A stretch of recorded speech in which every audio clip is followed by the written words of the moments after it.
Chers amis, nous vivons actuellement un moment particulier. J'ai déjà parlé des nouvelles lignes temporelles que nous avons le loisir de connecter en fonction de notre état intérieur, de nos attirances, de nos préférences, de nos aspirations. La réalité, telle que nous l'avons toujours expérimentée, est en train de s'élargir parce que nous sommes parvenus à un moment où celle-ci pourrait prendre de multiples directions. Pour imager le fait, c'est comme se trouver dans une gare de triage aux nombreux embranchements. Chacun des aiguillages peut nous mener à une réalité différente en fonction de notre fréquence personnelle. L'un des signes extérieurs de ce point tournant est représenté par l'activité de notre Soleil, qui devrait atteindre son pic cette année entre janvier et octobre 2024. Le Soleil connaît des cycles d'environ 11 ans, durant lesquels il passe de moments calmes à des moments d'intense activité, celle-ci étant perceptible au travers des taches solaires visibles à sa surface, quasiment absentes lorsque le Soleil est en phase calme et nombreuses lorsque le Soleil est à son maximum. Ces taches correspondent aux éruptions solaires et aux éjections de sa masse coronale. Ces éjections propulsent du plasma depuis la couronne solaire dans l'espace. Et lorsque la Terre se trouve sur la route de ces éjections, son atmosphère en est affectée de diverses manières, notamment par une augmentation drastique de la libération d'énergie électromagnétique et de particules chargées qui peuvent l'atteindre et affecter satellites, réseaux électriques et jusqu'à nos propres champs énergétiques et corps subtils. L'actuel cycle solaire de 11 ans a débuté en 2019 et aurait normalement dû atteindre son maxima en 2025. Cependant, l'augmentation de l'activité solaire et le nombre de taches solaires observées contraignent à revoir cette estimation qui se trouve avancée d'une année sur le calendrier prévu. L'intense activité solaire affecte la Terre de différentes façons. L'une d'entre elles peut engendrer des changements climatiques, des éruptions solaires perturbant la couche d'ozone et augmentant le rayonnement ultraviolet qui atteint notre planète, ce qui peut avoir des effets sur le climat, l'agriculture et la santé. Une autre façon d'affecter la Terre est causée par les radiations électromagnétiques rayons X et gamma entre autres, qui perturbent et peuvent endommager les composants électroniques des satellites ou provoquer des pannes massives des installations électriques en stimulant des courants de surtension dans les câbles, bien que ces appareils soient conçus pour résister à certains niveaux d'amplitude de radiation. Les aurores boréales que nous pouvons observer actuellement s'accroissent de même et descendent à des latitudes inhabituelles, les particules chargées des vents solaires produisant le phénomène étant beaucoup plus nombreuses. En parallèle aux effets de l'activité solaire, on remarque une hausse prodigieuse de la résonance Schumann de la Terre, résonance qui s'est intensifiée encore plus récemment. La résonance Schumann est un ensemble de pics dans le spectre de fréquences extrêmement basses, les ELF, de la résonance électromagnétique de la Terre. Ces fréquences oscillent autour de 7,83 Hz, avec plusieurs harmoniques supérieures. Découverte dans les années 1950 par le physicien Winfried Otto Schumann, ces fréquences sont générées et amplifiées par les décharges électriques ou les éclairs entre la surface de la Terre et la ionosphère, créant une cavité résonante. Elle est importante car ces fréquences jouent un rôle dans la régulation des rythmes circadiens des êtres vivants, influençant leur bien-être physique et mental, et, en ce qui concerne l'être humain, elle est en relation avec les rythmes de notre cerveau. Avec l'intensification actuelle de la résonance Schumann, il semble que la Terre soit en train de s'aligner sur la fréquence plus élevée du Soleil, ce qui se répercute sur la vie terrestre et les consciences. Enfin, de par mes observations, je remarque un changement dans ce que j'appelle le maillage du corps éthérique et le renforcement de son énergie qui apparaît plus intense, lumineuse et substantielle. Pour comprendre ce dont je veux parler, il est nécessaire de savoir que le corps éthérique doit être vu comme un réseau lumineux ou un champ de matière subtile qui sert de modèle et de fondation pour la construction du corps physique. Il en est l'archétype ou le plan parfait.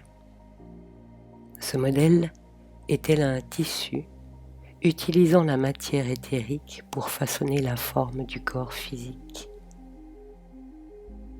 La matière plus dense du plan physique s'attache à ce modèle en rassemblant les matériaux nécessaires autour et à l'intérieur de la forme éthérique, jusqu'à ce que corps physique et corps éthérique fusionnent parfaitement. D'autre part, le corps éthérique qui vitalise et alimente le corps physique possède un lien avec le soleil qui le nourrit et le recharge. Il n'est donc guère étonnant qu'avec une activité solaire accrue, nos corps éthériques en soient affectés, ainsi que toute la biosphère terrestre. Nos corps éthériques sont entrés dans un processus où l'intensification de l'activité solaire et sa répercussion sur la Terre leur demandent une constante adaptation.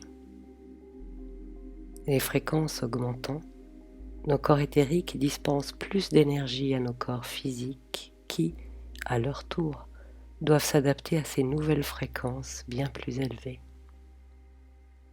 Il en découle un certain nombre de désagréments tels que nausées, vertiges, maux divers, tandis que nos corps physiques tentent de s'aligner sur ces nouvelles fréquences.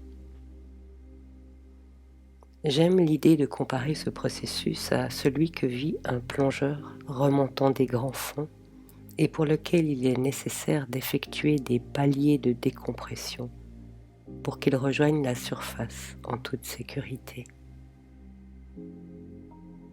Ces paliers de décompression, nous les faisons en prenant le temps de ralentir, de nous reposer autant que faire se peut, afin de laisser le temps à nos corps physiques de s'acclimater. Nous pouvons donc émettre l'idée face à ces événements que nous bénéficions actuellement de circonstances propices à une sorte de saut quantique, comme si les 10 phénomènes représentaient les mécanismes d'un aiguillage nous permettant de changer de voie si nous le choisissons. Pour la plupart d'entre nous qui sommes attachés à une vision spirituelle du monde et des choses, la Terre connaît un processus d'élévation fréquentielle que certains appellent ascension et qui se manifeste au travers d'un phénomène appelé éthérisation. L'éthérisation consiste en l'épurement ou la sublimation des éléments physiques denses, épurement conduisant à une dédensification de la matière. Cette dédensification se produit à partir des corps éthériques, non seulement humains, mais également animaux et végétaux, l'éthérique imprégnant toute matière vivante. C'est en effet, comme nous venons de le voir, le corps éthérique qui anime la matière et y maintient la vie, le corps physique se présentant comme un double plus ou moins parfait du corps éthérique. Le corps éthérique, lui-même formé des mêmes organes que le corps physique, est ainsi étroitement lié aux organes physiques dont il ne se sépare jamais, si ce n'est au moment de la mort. L'éthérisation de la Terre est un processus au cours duquel la partie dense de la matière s'allège, permettant au corps physique d'être moins lourdement incarné et de gagner en vitalité, en souplesse et en malléabilité.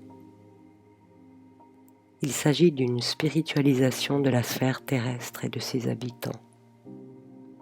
En effet, si la Terre s'éthérise, ou pour reprendre le terme à la mode, si elle ascensionne, alors elle le fait avec toute sa biosphère. On pourra penser que ce phénomène touche indifféremment toute la sphère du vivant. Or, il n'en va pas ainsi en ce qui concerne l'être humain. Il s'agit d'accorder nos fréquences à celles de la Terre afin de vivre ce processus. Accorder nos fréquences aux nouvelles fréquences de la Terre, les fréquences de celle-ci étant elles-mêmes de plus en plus alignées sur celles du Soleil, c'est un processus qui se produit naturellement pour les animaux et les végétaux, dont les corps éthériques sont emplis de sagesse et de moralité. Que vient faire la moralité là-dedans ? La moralité est une des vertus d'un corps éthérique sain. Il existe une moralité intrinsèque à la nature, et cette moralité s'exprime au travers d'instincts régulés et sains. Les instincts régulés sont la morale naturelle. Les animaux vivent leurs instincts tels quels, sans qu'ils puissent être dénaturés, à moins qu'ils le soient au travers de leur contact avec des êtres humains.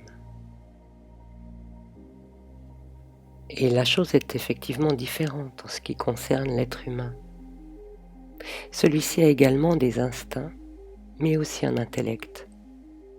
Très souvent, l'intellect fait barrage ou dévie les instincts. La séduction devient emprise. La peur engendre la haine. Le besoin de sécurité pousse à thésauriser. L'attirance se mue en jalousie. Le désir en possession. L'appétit en gloutonnerie. Chaque être humain est confronté à cette réalité. En soi, elle fait partie du processus évolutif qui devrait être temporaire, car pour gagner la conscience de soi, de son « je », il est inévitable de passer par l'expérience de l'intellect, lequel vient nourrir l'ego. Tout être humain en fait la plus ou moins douloureuse expérience, et il n'y a rien à dire là-dessus. Cependant, l'humanité est entrée à présent dans une nouvelle phase évolutive qui demande de cultiver une moralité que l'on pourrait qualifier de surnaturelle, c'est-à-dire une moralité fondée sur des instincts peu à peu spiritualisés par l'effort du « je cœur conscient », l'effort du « je Christ » en nous. C'est d'ailleurs grâce à l'impulsion donnée par celui-ci lors de son incarnation, il y a un peu plus de 2000 ans, que ce processus d'éthérisation se produit. Le Christ doit être vu ici non pas comme l'auteur d'une religion, mais comme une impulsion à la liberté grâce à l'amour. Le Christ en chacun n'a donc rien à voir avec la religion, mais tout avec la force du « je Christ » en chacun. Il y a des « je Christ » musulmans, des « je Christ » juifs, des « je Christ » bouddhistes, des « je Christ » chrétiens, et même des « je Christ » athées. C'est la qualité de moralité cultivée par un libre amour qui permet d'accéder à l'éthérisation. Ainsi, c'est l'attitude et les inclinaisons morales qui vont déterminer l'évolution à venir des individus. En ce sens, l'intellectualisme qui nie l'esprit et ne veut s'en tenir qu'à ce qui est mesurable, le matérialisme obtus qui ne cherche que l'utile et le rentable, faisant de toute une marchandise, y compris l'être humain, l'avidité qui se satisfait d'affamer et de tuer pour autant que cela rapporte, et l'ignorance qui pousse à la vanité, à la complaisance et à l'arrogance. Tout cela s'oppose à l'évolution et donc à l'éthérisation. Nous sommes donc entrés dans une période où se manifestera peu à peu une scission entre deux humanités, une scission entre ceux qui développent des qualités morales et voient leur corporéité physique s'alléger, et ceux qui, la refusant par attachement à la seule matière et à l'intellect, la toute-puissante rationalité qui nie l'esprit, céderont de plus en plus aux mauvais instincts. Pour ceux-ci, se produira un glissement de leur corps éthérique plus profondément dans leur corps physique, le rigidifiant et le sclérosant peu à peu. Au lieu d'une ascension ou d'une montée en fréquence, se produira une descente dans la matière et l'immoralité, ce que certains ésotéristes appellent les noces avec la matière. Un tel processus, cependant, ne sera pas immédiat. Cela implique que pour ceux qui auront choisi la voie descendante vers la matière, subsistera encore pendant de nombreuses années la possibilité de se réorienter différemment.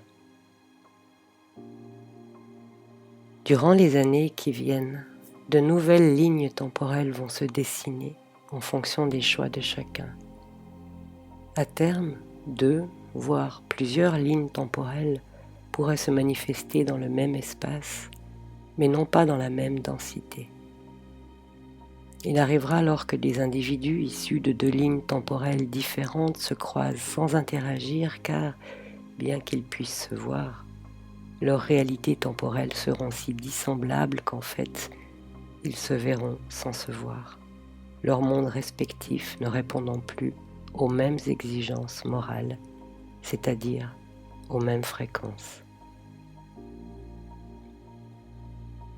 Ce phénomène est d'ailleurs déjà perceptible pour nombre d'individus qui, plutôt que se préoccuper de la marche du monde, fondent leur vie sur les plus hautes valeurs morales et, faisant l'effort de les incarner dans leur existence, passent au travers d'événements chaotiques sans en être trop affectés. Là où se pose le regard, là se pose le cœur. Si le regard est guidé par la gratitude, la joie, le partage, la bienveillance, l'encouragement, alors on est naturellement porté par le processus d'éthérisation et élevé vers lui, élevé vers plus de vie. Si au contraire le regard est porté par l'envie, la colère, la haine, la suspicion, le dénigrement, et qu'on s'y abandonne sans volonté de les transmuter, alors on se retrouve entraîné vers le bas, vers la matière, vers une densification toujours plus grande. Cette densification correspond à la mort de la matière qui, lorsqu'elle ne reçoit plus les forces de vie d'un corps éthérique affaibli, se réduit alors peu à peu à l'état de minéral. Face à ces phénomènes d'une ampleur sans précédent, nous ne sommes pas de simples spectateurs. Nous possédons le pouvoir de façonner la réalité, de nous aligner sur ces nouvelles fréquences vibratoires et de changer ainsi de ligne temporelle. Nous le faisons et nous y participons en cultivant les plus belles qualités de notre cœur. Nous créons ainsi une nouvelle conscience supérieure qui nous connecte au monde auquel nous aspirons, à cette nouvelle terre qui existe déjà sur une ligne temporelle dont la vibration s'accorde à celle que nous émettons. Pour naviguer avec harmonie à travers ces changements, nous pouvons entreprendre concrètement dès maintenant quelques actions simples nous permettant de franchir l'aiguillage en choisissant la meilleure direction. Il s'agit de ressentir l'innocence de notre cœur, sachant que celui-ci est le meilleur des guides et ne peut pas nous égarer, contrairement à l'intellect. Nous éveillons le pouvoir du cœur à travers diverses pratiques. Parmi celles-ci, prendre le temps de méditer quelques minutes chaque jour, ce qui nous aide à nous harmoniser avec notre corps éthérique et à élever nos fréquences vibratoires.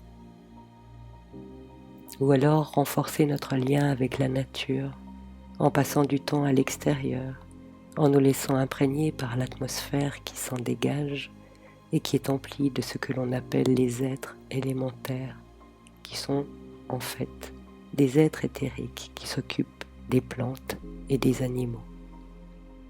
On renoue ainsi avec les rythmes naturels de la Terre, ce qui favorise un alignement vibratoire avec les fréquences plus élevées de notre planète. D'autre part, à chaque instant, nous avons la possibilité de cultiver la gratitude. Elle peut être cultivée à la moindre occasion. La gratitude pour le soleil du matin, pour le confort du logis, pour les personnes qui nous aiment et nous entourent, pour le chant du merle, pour le coucher du soleil, pour la vie qui nous est donnée, pour le spectacle de la voûte étoilée, pour le sourire d'un voisin, pour les belles rencontres et même pour les échecs qui nous ont permis d'apprendre et de grandir. Il est possible également d'adopter une alimentation consciente en choisissant des aliments naturels, biologiques et énergétiquement nourrissants qui soutiennent la vitalité de notre corps éthérique tout en respectant notre environnement. Nous pouvons aussi nous ressourcer en pratiquant des activités que nous aimons, lecture, musique, danse, peinture, rencontres avec des amis, et également en dirigeant nos pensées vers ce à quoi nous aspirons, plutôt que vers des sources d'inquiétude. Il est tout autant important de ne pas nous juger et de ne pas céder aux sollicitations du mental, intellect, lorsqu'il cherche à nous entraîner dans des domaines dont nous ne voulons pas. Si nous ne pouvons pas faire taire le mental, du moins nous pouvons l'orienter sur des sujets positifs.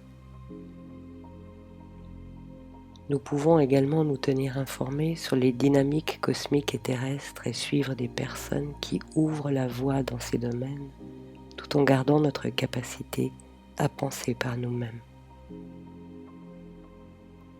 Nous pouvons enfin développer des connaissances, nous ouvrir à d'autres points de vue, développer l'amour de la connaissance, philosopher et étudier avec d'autres personnes, élaborer une vision de la vie qui nous soit personnelle, mais qui reste ouverte à la remise en question.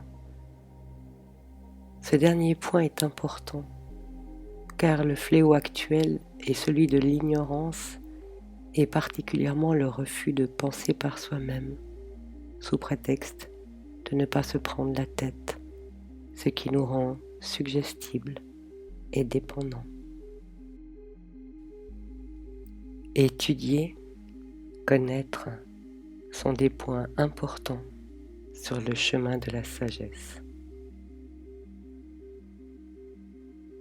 Chers amis, ensemble, en accordant nos fréquences à celles de la Terre et en embrassant la moralité inhérente à notre nature véritable, non seulement nous traverserons cette période avec grâce et sagesse, mais nous connecterons ainsi notre meilleure ligne temporelle.